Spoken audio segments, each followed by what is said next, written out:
नमस्कार मान्यवर, मैं हूं अमित विशाल और आप सभी का स्वागत है। आज हम ये वीडियो लेकर आए हैं 7वें चरण की चयन प्रक्रिया के ऊपर। काफ़ी सारे सवाल अभ्यर्थियों के मन को विचलित कर रहे हैं। काफ़ी ढेर सारी जानकारियाँ यूट्यूब के माध्यम से, समाचार पत्रों के माध्यम से, कुछ भ्रामक तथ्य भी सामने आ रहे हैं, जिससे स्टूडेंट्स की जो लॉबी है या फिर जो अभ्यर्थी हैं वो कहीं ना कहीं डायलेमा में है, दुविधा में है। मेरा ये वीडियो इसी दुविधा को दूर करने का एक प्रयास है। सबसे पहले शिक्षक नियोजन के इस 7वें चरण से जुड़ी हुई कुछ ऑथेंटिक बातों पर हम चर्चा कर लेते हैं। तो मेरा अभ्यर्थियों से आग्रह है कि आप मेरी बातों को ध्यान से सुनें और जो भी कन्फ्यूजन आपके दिमाग में चल रहा है उसको क्लियर करें। मैं शिक्षा मंत्री के कुछ बयानों को कोट करना चाहूँगा। आज मैंने 1-2-3 वीडियो भी देखे जिसमें कुछ पत्रकार बंधुओं ने भी उनसे सवाल पूछे थे। संजय कुमार जी का भी कुछ वीडियो मैंने देखा और मैंने एनालिसिस किया उसके ऊपर, और उसके बाद दोनों लोगों की बातों को मैंने कोट किया, जो मैं आपको ये सामने रखना चाहता हूँ। सबसे पहले मैं शिक्षा मंत्री की बातों को आपके सामने रख रहा हूँ, क्योंकि आपको भी मालूम है कि ये जो 7वें चरण की रिक्तियाँ हैं, इसको पूर्ण कराने का जिम्मा शिक्षा विभाग और शिक्षा मंत्री के ही जिम्मे है, उन्हीं की जवाबदेही है। इसलिए उनकी बातों पर ही बल देना आवश्यक है। मैंने कुछ कोट किया है जो मैं आपको बताना चाहूँगा। शिक्षा मंत्री के बातों को मैंने कोट किया। उनका जो पहला कोट था कि यह अंतिम नियुक्ति नहीं है, ये ऐसा उन्होंने 6वें चरण की बहाली प्रक्रिया के समय बोला है किसी पत्रकार बंधु के सवालों का जवाब देते हुए, यानी कि 7वां चरण आएगा। दूसरी बात जो उन्होंने बोली है कि निकट भविष्य में 50,000 और शिक्षकों की बहाली होगी। ये बातें भी इस पर पुरजोर समर्थन करती हैं कि 7वां चरण आएगा। इसके साथ उन्होंने ये भी कहा है कि अंतिम बहाली नहीं है, बहाली निरंतर जारी रहेगी। जो तीसरी बात मैंने उनको कोट किया है कि टेट और स्टेट एक पात्रता परीक्षा है और यह परीक्षा पास करने का अर्थ यह नहीं कि सबों को नौकरी मिल जाएगी।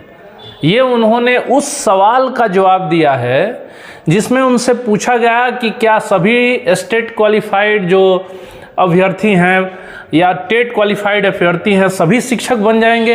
हम भी जानते हैं ऐसा संभव नहीं है। टेट पास कर लिए या स्टेट पास कर लिए, सभी के सभी शिक्षक और एक ही बार में बन जाएं, ऐसा संभव नहीं है। तो उन्होंने स्पष्ट कहा कि टेट पास हो या स्टेट पास हो, चयन प्रक्रिया जो है वो मेरिट के आधार पर की जाएगी, यानी कि आपके अंक पत्र काफ़ी महत्वपूर्ण भूमिका निभाएंगे। एक और बात जो मैं आपको बताना चाहूँगा, उन्होंने कहा कि प्रारंभिक और माध्यमिक दोनों विद्यालयों में रिक्तियाँ भरी जाएंगी, यानी कि टेट वाले, स्टेट वाले, साथ ही साथ जो सीटेट पास किए हैं उनके लिए भी मौका रहेगा। तो इनकी बातों से एक चीज़ तो क्लियर हो गई कि 7वें चरण में भी बहाली होगी, दूसरी बहाली निरंतर जारी रहेगी, इसमें कोई दुविधा नहीं है। ये मन से दुविधा निकाल दीजिए कि बहाली।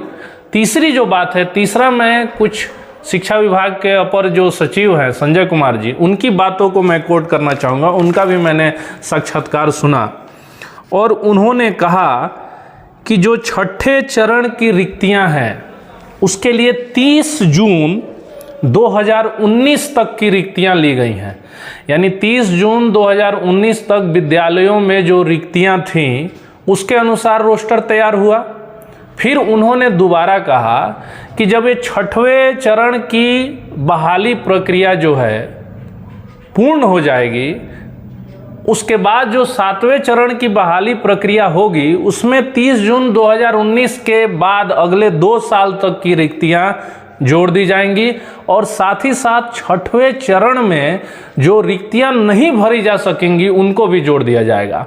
और यही आकलन लगभग 50,000 रिक्तियों के समीप पहुंचता है, जिसमें प्रारंभिक शिक्षक भी होंगे, माध्यमिक भी होंगे, कुछ प्रधानाध्यापक के भी पोस्ट हैं जिनके बारे में लगभग 6-6,500 पोस्ट हैं जो बीपीएससी कंडक्ट कराएगा, वो रिक्तियां भी इसके अंदर हैं।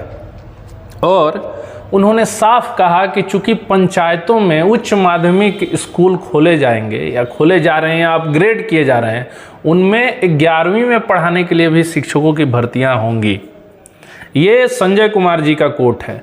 यानी कि जो दो ऑथेंटिक बॉडी है, पहला शिक्षा मंत्री और दूसरा जो शिक्षा विभाग के अपर मुख्य सचिव हैं संजय कुमार जी, इन दोनों का यह बयान है। और दोनों ने यह भी कहा है कि जैसे ही छठवें चरण की रिक्तियां पूर्ण होती है, उनमें बची हुई रिक्तियां और इन 2 सालों की रिक्तियों को जोड़कर टोटल कितनी रिक्तियां होंगी, इसके लिए रोस्टर बनाने का आदेश शिक्षा विभाग को जारी कर दिया जाएगा। तो इन दोनों लोगों की बातों को ध्यानपूर्वक सुनने के बाद ये तो तय है कि 7वां चरण शिक्षक बहाली प्रक्रिया होगी। दूसरा, कुछ न्यूज़ चैनल्स या कुछ जो इनसाइडर स्टोरी होती है, अंदर की जो बातें हैं, उन पर अगर विश्वास करें तो वो ये कह रहे हैं कि संभवतः हो सकता है कि अप्रैल लास्ट या मई फर्स्ट में ऐसा कुछ हो, नोटिफिकेशन निकले, रोस्टर तैयार होगा, नोटिफिकेशन निकलेगा। अब इसमें जो कयास लगाए जा रहे हैं, उन कयासों पे मैं आपको थोड़ा सा ध्यान दिलवाना चाहूँगा। कयास ये है कि देखिए, एक चीज़ तो क्लियर है, मैं बता रहा हूँ, जो भी सीटेट पास हुए हैं अभ्यर्थी, जो भी अभ्यर्थी सीटेट पास हुए हैं, जो दिसंबर में उनका और जनवरी में जो एग्ज़ाम था, इस नोटिफिकेशन के पहले चूंकि उनका रिजल्ट आ गया तो वो इसको भर सकते हैं, ये एकदम क्लियर है। दूसरा, जो सीटेट पहले भी पास किए हैं, चूंकि 7 साल के लिए पहले भी वैलिड रहता था, वो भी भर सकते हैं। 2 बार बिहार टेट का एग्जाम हुआ 12-17 में, वो भी भर सकते हैं। 2019 में जो स्टेट दिए थे वो पास किए थे, वो भी भर सकते हैं। साथ ही साथ किसी कारणवश छठवें चरण में जो अभ्यर्थी जिनकी काउंसलिंग नहीं हो पाई, वो भी भर सकते हैं। ये एकदम क्लियर है, इसमें कोई संदेह नहीं है। दूसरा, एक और बात निकल कर सामने आ रही कि डोमिसाइल नीति लागू होगी, यानी बिहार के ही स्टूडेंट्स इसको भर सकते हैं। अब 1 से 5 के लिए डीएलएड वाले तो भर सकते हैं, जो डीएलएड किए हुए हैं और टेट क्वालिफाई हैं वो भर सकते हैं 1 से 5 के लिए। 6 से 8 में वही डीएलएड वाले भरेंगे जो कि या तो टेट क्वालिफाई हैं या सीटेट क्वालिफाई हैं और साथ ही साथ उनका ऑनर्स पेपर भी है, और बीएड वाले दोनों के लिए मान्य है। तीसरा, सुनने में आ रहा है कि जो नोटिफिकेशन निकाला जाएगा उसमें जो एप्लीकेशन होगा वो ऑनलाइन मोड में होगा और एप्लीकेशन एक ही जगह करना होगा और उसी आधार पर आप अलग अलग जो इकाइयां हैं, नियोजन इकाइयां हैं, उसमें अप्लाई कर सकते हैं। यानी पहले जो ये बहुत परेशानी होती थी अलग अलग नियोजन इकाइयों में अप्लाई करने का, तो अगर ऑनलाइन प्रोसीजर आ जाता है तो आप एक ही एप्लीकेशन डालेंगे और उसी के बेसिस पर अलग अलग आप अप्लाई कर सकते हैं। तो ये तो कुछ बातें निकल कर सामने आ रही हैं। अब इसमें कई तरह के भ्रामक तथ्य भी हवा में तैर रहे हैं, तो मेरी अभ्यर्थियों से ये सलाह है कि आप थोड़ा संयम रखें और 7वां चरण जो है, अगर सरकार की बातों को माने तो 7वें चरण का नियोजन भी होगा, उसके लिए भी रोस्टर तैयार होगा, नोटिफिकेशन आएगा। जैसे ही कुछ ऐसा होगा, हम और हमारी टीम आपको तुरंत नोटिफाई हम लोग करेंगे। तब तक भ्रामक तथ्यों, भ्रामक प्रचार और जो मन में आपकी दुविधा चल रही है उससे बचे।